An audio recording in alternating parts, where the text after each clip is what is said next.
I want to say this to us though, because we try to act like the way sisters treat us.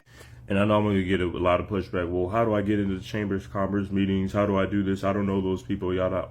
Google works, bro.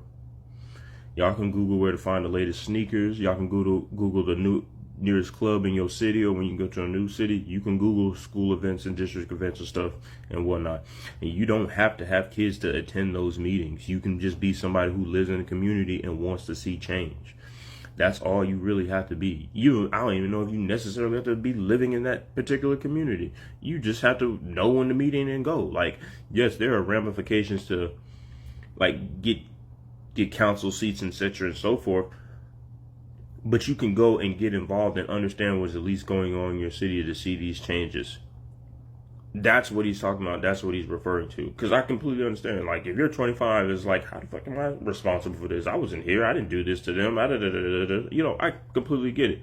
But he's not necessarily talking to people under 30.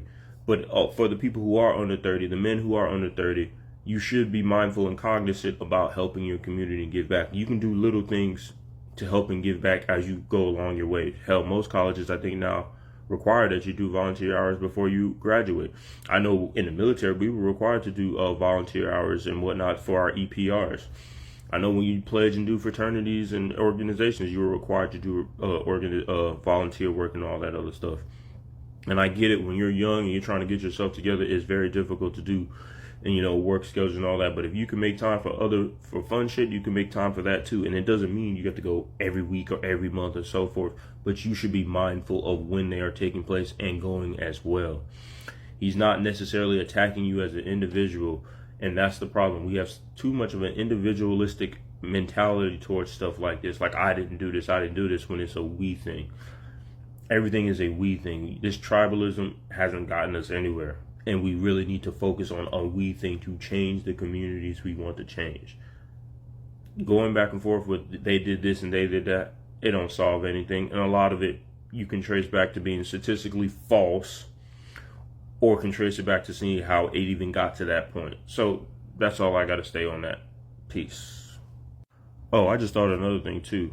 You want to know how you lobby and change for all these pushing feminism and all that other stuff? That's where you go. You go to these meetings, you go to the lobby, and you lobby for the things you want to see change. If that don't make sense to you, you lobby against it.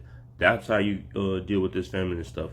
Going online, talking on YouTube and all that stuff, that's cool, that's great, but nobody cares unless your ass is in them seats for those meetings that need to be changed and saying, nah, I'm not with this shit.